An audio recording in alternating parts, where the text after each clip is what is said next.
déjà 4 ans que l'œuvre La Voix de celui qui écrit existe. Et comme disait Donatien, c'est par beaucoup de difficultés, beaucoup de combats que nous avons pu sortir ces 2 numéros de magazine, La Voix de celui qui écrit, dont le thème était Quel étudiant pour 7 ans de la fin, et le deuxième qui a paru récemment, c'est Enseignant, éducateur ou marchand, et nous sommes actuellement en rédaction du 3e numéro. Alors pour cela, c'est pas facile, c'est vraiment difficile, et nous avons pris pour modèle nos aînés, nos grands frères qui ont commencé dans cette œuvre, notamment les frères des Dokimos, qui nous encouragent énormément par ce qu'ils font en France. Et là, sur le plateau, il y a notre sœur Nirina, qui est actuellement à Londres et qui nous a visités. Et voilà, Nirina, certainement tu peux nous partager l'œuvre, notamment les difficultés que vous avez vécues, et pour comme ça nous encourager dans ce à quoi Dieu est en train de nous amener en fait. Ici au Gabon, c'est vrai que le contexte peut-être n'est pas le même. La France, c'est une autre réalité, le Gabon, c'est une autre réalité, mais le combat, il est spirituel et les réalités spirituelles sont les mêmes quasiment en fait. Donc, qu'est-ce que tu peux comme ça nous dire en prenant pour modèle, ou encore du moins en prenant pour référence les Dokimos? D'accord. Déjà, je voudrais bénir le Seigneur de pouvoir vous rencontrer et de pouvoir voir le travail que vous faites par la grâce de Dieu au niveau de la voix de celui qui crie. C'est vrai que c'est encourageant de voir d'autres jeunes qui se mobilisent pour pouvoir servir le Seigneur et pour pouvoir partager ce trésor que vous avez reçu, ce trésor qui est la parole du Seigneur. Et personnellement, j'ai intégré l'équipe des Dokimos il y a 5 ans maintenant. Donc les Dokimos, c'est un magazine qui a son siège en région parisienne, en France. Et donc ça avait commencé par, il y a environ 8 ans, je pense, 8-9 ans, un magazine pour l'édification du peuple de Dieu au travers d'exhortations, enseignements, des articles d'actualité. Et alors c'était un magazine qui était paru par trimestre. Et donc j'étais pas là au début, mais il y avait vraiment une équipe par la grâce de Dieu que le Seigneur a suscitée. Et même si cette équipe a évolué, il y a des personnes qui ont toujours été là, au moins la rédactrice en chef, et à qui le Seigneur a vraiment donné ce fardeau-là, et qui a persévéré dans cette œuvre-là, à former plusieurs personnes, à les encourager et au travers des différents magazines qui sont parus, il y a, je pense, beaucoup de personnes qui ont été édifiées par la grâce de Dieu. Et c'est vrai qu'au fur et à mesure du temps, cette œuvre, elle a pris de l'ampleur. Donc, il y a plus de magazines qui étaient imprimés au fur et à mesure. Ensuite, il y a eu des traductions aussi qui ont été faites au fur et à mesure pour que ce magazine puisse atteindre d'autres nations, des personnes qui parlent d'autres langues. Et il y a aussi eu un blog qui est né. Ensuite, c'est devenu un site internet. Et c'est vrai que le site internet s'est beaucoup développé par la grâce de Dieu. Et tous les magazines qui ont été publiés sont disponibles gratuitement en téléchargement libre aussi sur le site. Et donc, moi, à mon niveau personnel, c'est vrai que j'écrivais et je faisais aussi un peu de traduction. Mais quand j'ai déménagé à Londres il y a quelques années, par la grâce de Dieu, j'ai continué aussi le travail, mais au bout d'un moment, on a réalisé que ça serait bien qu'on puisse prolonger cette vision au niveau des anglophones. Donc on a commencé à lancer un site en anglais pour les Dokimos. Et donc voilà, on ne fait pas de magazine au niveau de l'Angleterre, on travaille différemment. On se concentre plus sur un blog avec des articles, des actualités, des poèmes, différentes choses.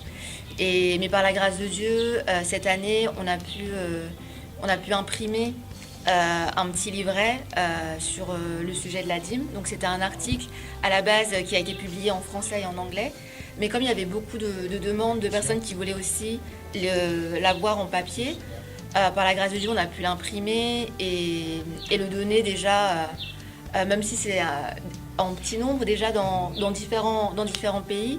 Et on a encore des demandes. Donc on voit comment le Seigneur commence une œuvre et puis finalement ça prend de l'ampleur.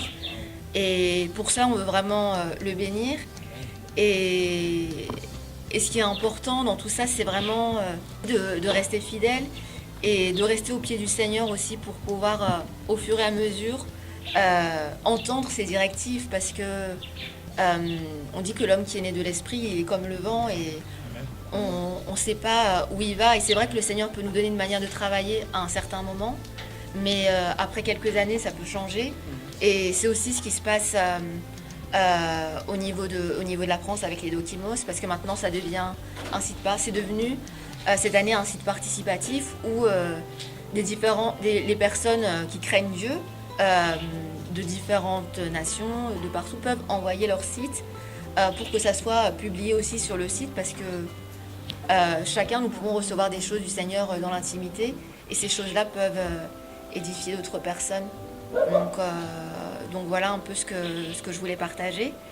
Et aussi pour vous encourager, je voulais aussi partager rapidement 2 passages, si vous me permettez. Ah oui, merci. 1 Corinthiens 15 au verset 58. 1 Corinthiens 15, 58. Qui nous dit c'est pourquoi, mes frères bien-aimés, soyez fermes, inébranlables, vous appliquant toujours avec un nouveau zèle à l'œuvre du Seigneur, sachant que votre travail ne sera pas inutile dans le Seigneur. Amen. Donc c'est vrai qu'on peut commencer à être dans une œuvre et puis voilà, les faibles commencements, tout ça, des fois c'est difficile.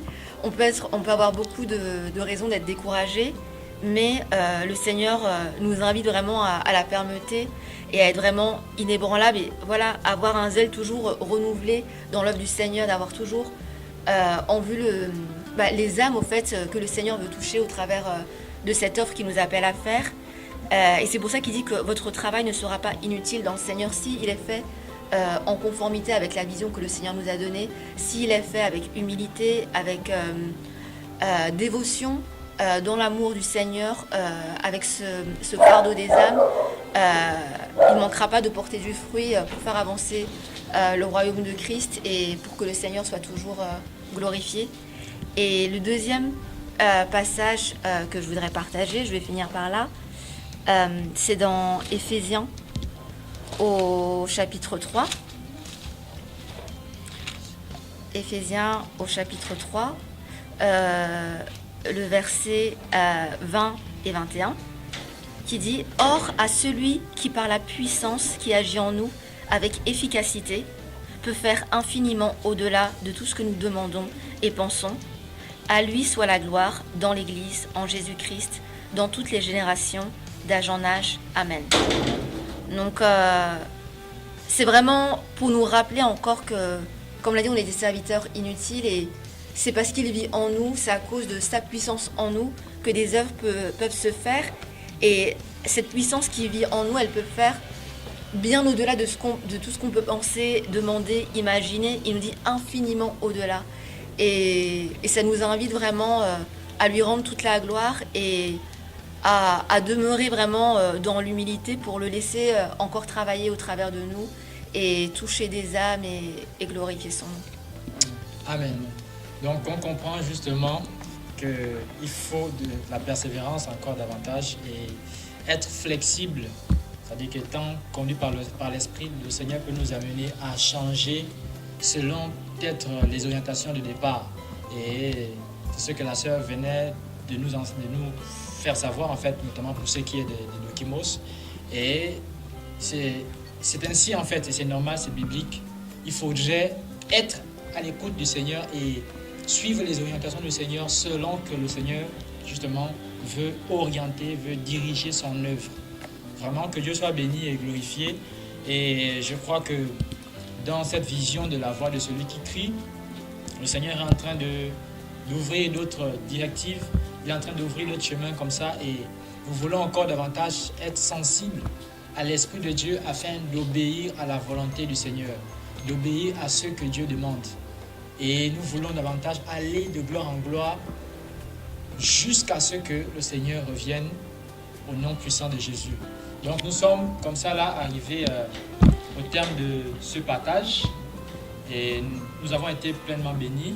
Donc un mot de fin, de la quel est le mot de fin que tu peux dire aux frères et sœurs qui nous regardent actuellement?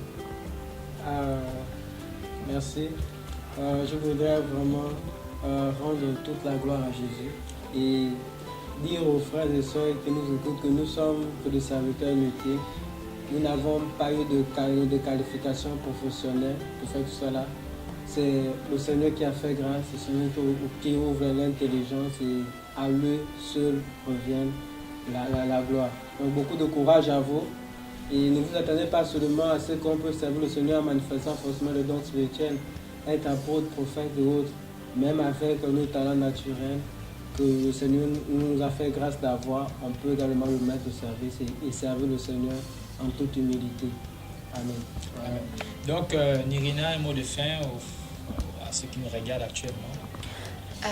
En tout cas, que le Seigneur bénisse tout ça, continue de nous bénir tous à chacun et de nous garder en lui et que nous puissions vraiment demeurer attachés au Seigneur parce que c'est la bonne part d'être avec Jésus.